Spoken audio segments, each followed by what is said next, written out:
Alright. Take a look at all this stuff here. That's a weird flag. A slot next to the safe door. All I had to do was find something to fit into it. It was like being back in kindergarten. All I needed now was a shape that would fit the slot. Lady Justice stared out from a stone door, which was locked and reinforced with steel bands. Oh man, I love steel bands. I gotta tell you. The desks were covered with a layer of dust. No one had worked here for years. Yeah. That's the great thing about here is living in Seattle, you got lots of access to steel bands. My personal favorite is steel. I don't know any actual heavy metal bands. I'm not exactly a very cultured person if you haven't figured that out. The flags had faded, but their message was still pretty clear. What? Is it? Fascist regalia. Oh. A message of hate. Oh, God. Okay, yeah. Yeah, that was my exact thought on the matter. Fascism. It was a drawer. I wondered what was inside. Speaking of observations...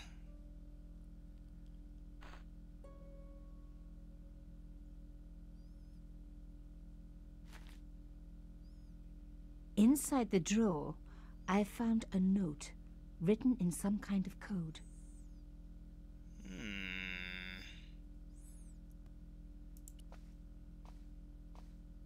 It was pretty clear from the lack of dust that someone had been working very recently. Oh shit, look, there I am. Oh my god. Oh my god. The sheet was a printout with my personal information. Everything from my favorite food to my waist size. They were right about chocolate. But come on, guys, I'm a size 10. There was even a picture of me, taken with a telephoto lens. Carchon wouldn't have taken these pictures himself. This was big and organized. I was part of it, and people were getting murdered. And, again, no fat shaming, Chica. You look great. This was the article I'd written about the costume killer. My suspicions were right. Carchon had cut it out. 2 businessmen had been killed. One in Italy, one in Japan. In each case, the killer had worn a costume.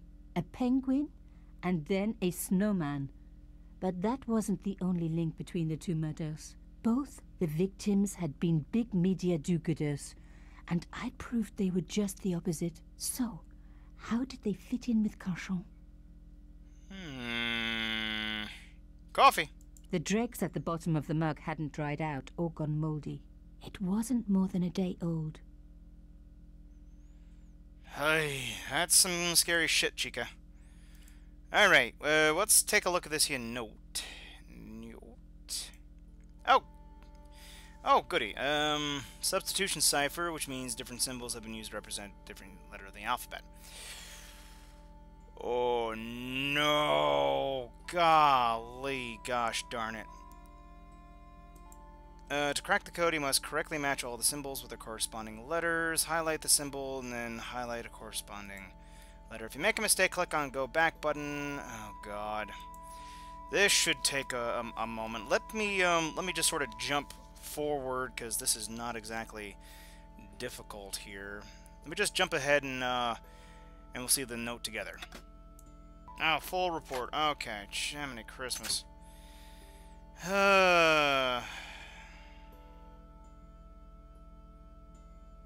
You know, once I figured out this was an actual name, that's just how the whole thing came together here. Take great care. Oh, Jesus, this was not great. In July. Okay. Oh, man, this was unpleasant. Okay.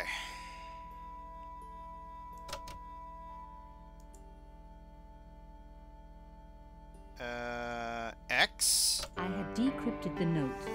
It read, Pierre. Full report to follow. But this is too urgent to wait. Arno yeah, I can and read, Leonardo woman. Both dead. This is not a coincidence. Yeah. Indeed, it seems that all of us who came together in July are in danger. Take great care. X. Bah! I wasn't the only one to make the connection between the costume killer murders. I'd been right all along.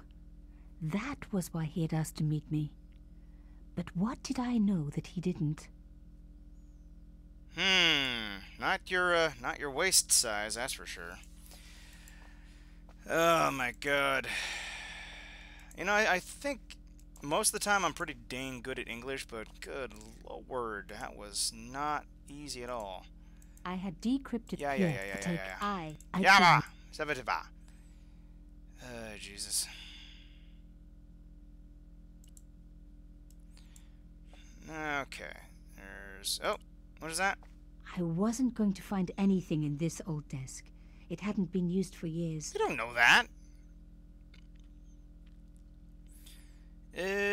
Let's take a look and see what she's got there. A door like that always has something important behind it.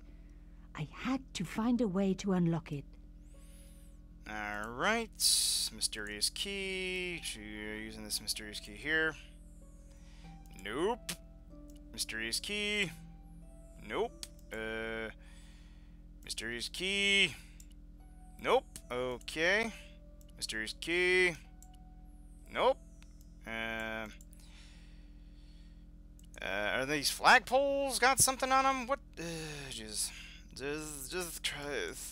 What am I doing? Oh, what's that? Oh yeah, fascist.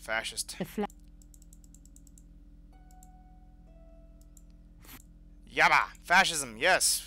Fascism bad. Alright, maybe if I close this it'll click something, like mysterious click. Okay. Wasn't expecting that. Don't you just hate it when that happens? Depends on if there's something weird in there. Bingo. A photo, long lost, had fallen down the back of the drawer. It was very old, but there was no mistaking the guy in the foreground. Carchon. Behind him were soldiers, a burning village, and a corpse. The photograph was cropped on the right-hand side. Somebody else in the picture obviously didn't want to be in it anymore. I wasn't surprised. This was Africa in the 60s. An uprising was being brutally suppressed. And here was Mr. Media himself, Carchon, doing the suppressing. The photograph was not just powerful evidence. It was also my ticket to one explosive story. I had enough for a story. An amazing story that was going to make my reputation and blow Carchon's to pieces. I needed to get home fast and start typing. Okay. I'm glad to see you're prioritizing the, whole fascist organization that's sort of hidden underneath the, ruins of France. I'm super glad that you're... Okay. Nico, it's Ronnie. Hey, Ronnie, you cracked open the champagne yet? Are you crazy? What's wrong? Wait a minute. You didn't print it, did you? Of course I didn't print. That's the best piece I've written. The last, as far as I'm concerned. It's important. It's suicidal. You can't destroy a national hero. He deserved it. His corpse isn't even cold. Ronnie, 2 hours ago I told you what I'd found. You loved it. You begged me to write it up immediately. 2 hours is a long time in newspapers, Nico. Someone's got to you, haven't they? Listen up, Nicole, and listen good. Pierre Carchon had a lot of friends. Powerful friends. For your own sake. Forget what happened. You got it. End of conversation. Good night. This should have been my big break, but I knew there was nowhere else to sell this story. If Ronnie wouldn't print it, nobody would. No, just, super glad that you've, stayed focused on the whole finding out who murdered him. All that. Bonsoir, Collard. Mademoiselle Collard, my name is Plantard. I need to talk to you about your story. Your Pierre Carchon story. How did you know about that? There are people out there, madame, who will be very upset by this story. Oh, really? Well, it's their lucky day. It's been spiked. Yes, I know. We must meet. We must? I have information relating to your costume killer stories. Tomorrow morning, 8 a.m., Café de la Chandelle Verte, Rue Alain Court. I shall be wearing a grey overcoat. You must talk to no one about this. You can't tell me what to... Tomorrow at 8. I'll be waiting. People complain about newspaper articles all the time, but not usually before they're printed. I was beginning to feel scared. This guy, Plantard, could I trust him? No. Should I meet him or forget the whole business? I didn't have an answer.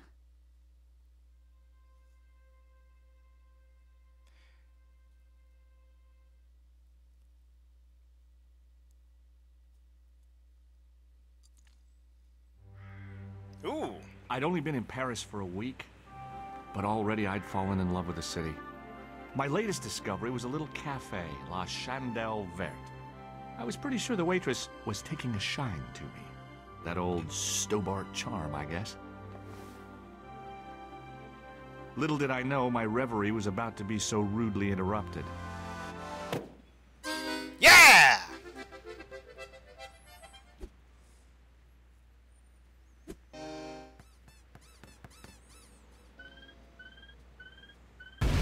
Oh no!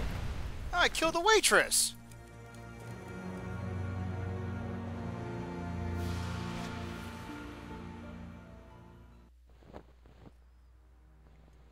Oh my god! I don't like this guy anymore! Don't give a shit about Overcoat Guy, but killing the waitress? That's just As I wrong! picked myself up, I was really angry. 1 minute, I'm on vacation. The next minute, some clown's blown me up. I knew right away what I was gonna do. I was gonna find that clown and bring him to justice. Because justice matters. Justice is up there with liberty. And equality. And, Who wrote this fraternity. shit? After all, that's why I'd studied law, wasn't it? Well, that and the money, of course. Oh god. I just went from absolutely adoring the star of this game to just fucking hating your dumb face.